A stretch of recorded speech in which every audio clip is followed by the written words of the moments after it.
Orenthal James Simpson, who the world knew as O.J. Simpson, was an American football player who played in the NFL for 11 seasons, primarily with the Buffalo Bills. O.J. Simpson was not an ordinary NFL player. He was regarded as one of the greatest running backs of all time. He was reaching the skies with his success when things took a dark turn and overshadowed his career. Simpson was born to Eunice and Jimmy Lee Simpson in 1947 in San Francisco, California. His childhood wasn't the ultimate dreamy childhood one would wish for. His parents got separated when he was just 4.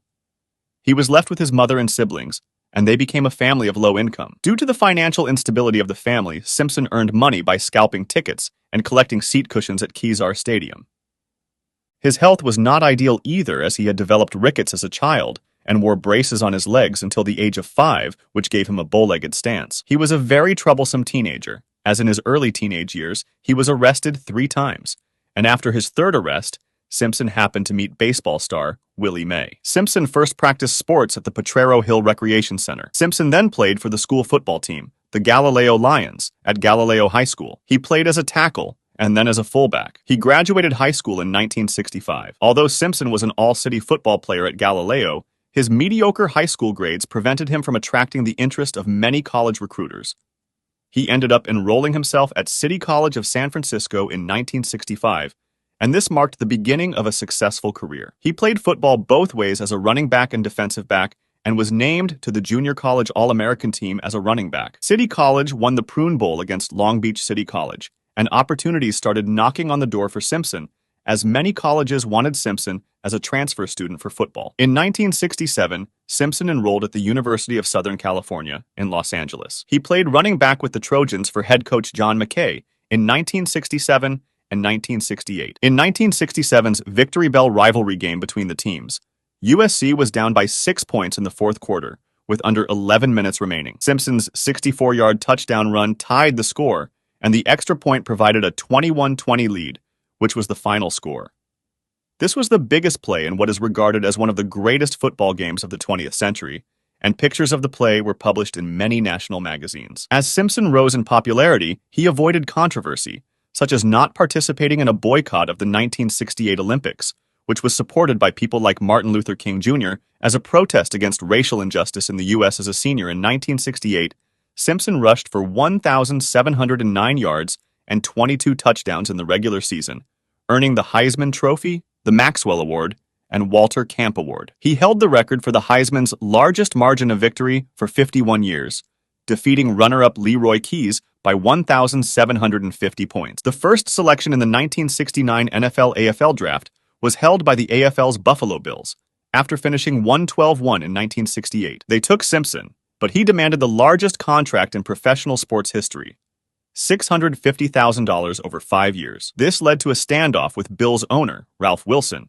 as Simpson threatened to become an actor and skip professional football. Eventually, Wilson agreed to pay Simpson. Simpson entered professional football with high expectations, but struggled in his first 3 years, averaging only 622 yards per season. In 19, Simpson rushed for over 1,000 yards for the first time in his career, gaining a league-leading total of 1,251 yards. In 1973, Simpson became the first player to break the highly coveted 2,000-yard rushing mark with 2,003 total rushing yards and 12 touchdowns. For his performance, Simpson won that year's NFL MVP award and Burt Bell Award. Simpson gained over 1,000 rushing yards in the next 3 seasons. He did not lead the league in rushing in 1974, but did cross the 1,000-yard barrier despite a knee injury. In Game 11 of 1974, he passed Ken Willard as the rushing leader among active players. Simpson also made his first and only playoff appearance during the 1974 season. Simpson won the rushing title again in 1975, rushing for 1,817 yards and 16 touchdowns. He also had a career-high 426 receiving yards and 7 receiving touchdowns that season. Simpson again led the league in rushing in 1976, rushing for 1,503 yards and 8 touchdowns. He had the best game of his career during that season's Thanksgiving game against the Detroit Lions on November 25th. In that game, Simpson rushed for a then-record 273 yards on 29 attempts and scored 2 touchdowns. Despite Simpson's performance, the Bills lost the game 27-14. Simpson played only 7 games in 1977 as his season was cut short by injury. Before the 1978 season, the Bills traded Simpson to his hometown San Francisco 49ers for a series of draft picks. He then moved back to the West Coast. Simpson played in San Francisco for 2 seasons, rushing for 1,053 yards and 4 touchdowns. However, physical problems influenced him to retire from football. For his last home game at Candlestick Park, the 49ers held an O.J. Simpson Day at the stadium. His final NFL game was on December 16, 1979, a 31-21 loss to the Atlanta Falcons at Atlanta Fulton County Stadium. Simpson gained 11,236 rushing yards, placing him second on the NFL's all-time rushing list when he retired. He was named NFL Player of the Year in 1973 and played in 6 Pro Bowls. He was the only player in NFL history to rush for over 2,000 yards in a 14-game season, and the only player to rush for over 200 yards in 6 different games in his career. From 1972 to 1976, Simpson averaged 1,540 rushing yards per 14-game season, 5.1 yards per carry, and he won the NFL rushing title 4 times. Simpson was also inducted into the Pro Football Hall of Fame in 1985. His NFL career ended, and he became a legend in NFL history. However, his personal life started worsening, and it got worse to the point that it overshadowed all his previous success. Simpson met his second wife, Nicole Brown, in 1977, while she was working as a waitress at a Beverly Hills nightclub called The Daisy. The two got married on February 2, 1985, 5 years after his retirement from professional football. The marriage only lasted 7 years. Simpson was the ideal player of the time, but sadly, wasn't the most ideal human being. It is reported that by the end of 1989, police had visited Simpson's house 8 times for domestic violence calls.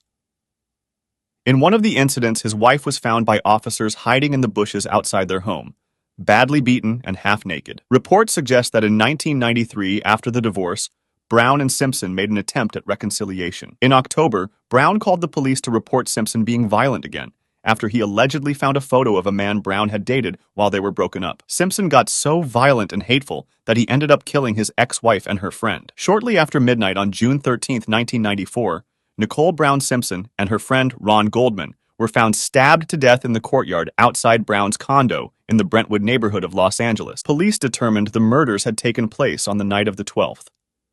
Goldman had been there to return to Brown a pair of glasses that her mother had lost earlier that day.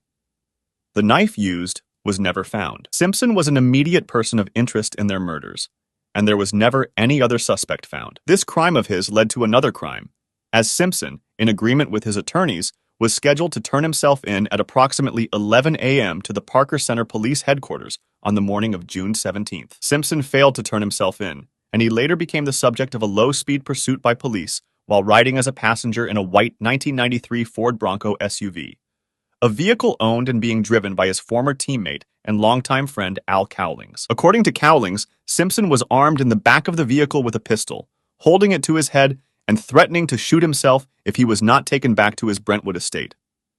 This caused the responding California Highway Patrol officers to pursue with extreme caution. The police closed the nearby highways, and he was arrested shortly before 9 p.m. The chase was shown on nearly every live television station. Stations interrupted coverage of the 1994 NBA Finals to broadcast the incident live. With an estimated audience of 95 million people, the event was described as the most famous ride on American shores since Paul Revere's. Tens of thousands of people gathered on Los Angeles streets and highways to view the chase. The pursuit, arrest, and trial of Simpson were among the most widely publicized events in American history. The trial ran from January to October 1995, making it the longest trial in California history. It was often characterized as the trial of the century because of its international publicity. Prosecutors provided DNA evidence, including both victims' blood being found in Simpson's car, Brown's blood being found on Simpson's socks, and hair and clothing fibers consistent with Simpson, Brown, and Goldman, as well as fibers from a 1993-94 Ford Bronco and Brown's dog being found on a black leather glove recovered from Simpson's home. However, things kept taking twists, and the trial culminated after 11 months on October 3, 1995, when the jury rendered a verdict of not guilty for the 2 murders. The jury deliberation lasted 3 hours.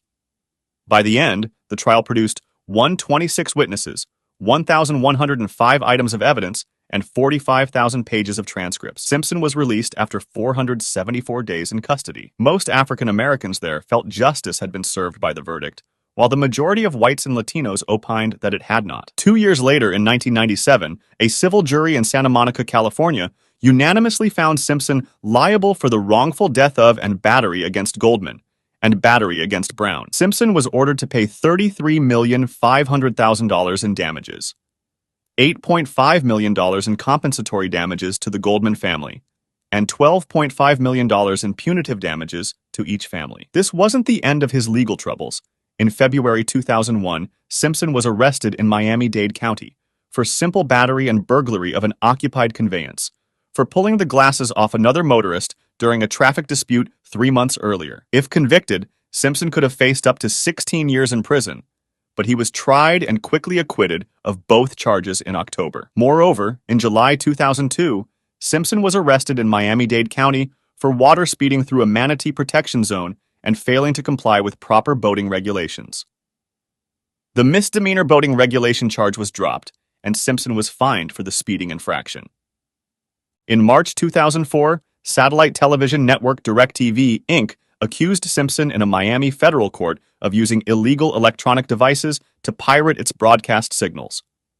The company later won a $25,000 judgment, and Simpson was ordered to pay an additional $33,000 in attorney's fees and costs. In 2007, the state of California said that Simpson owed $1.44 million in back taxes. A tax lien was filed in his case in September 1999. In May 2023, Simpson reported that he had been diagnosed with cancer and expressed confidence that he would beat it. Unfortunately, he died of the disease on April 10, 2024, at the age of 76.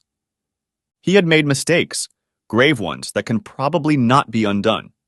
But he has also inspired many others to come forward and build their careers, and perhaps no one should be defined by their worst moments. Make sure to subscribe to the channel to get more such motivational stories on your feed. Thank you for watching. We hope to see you again.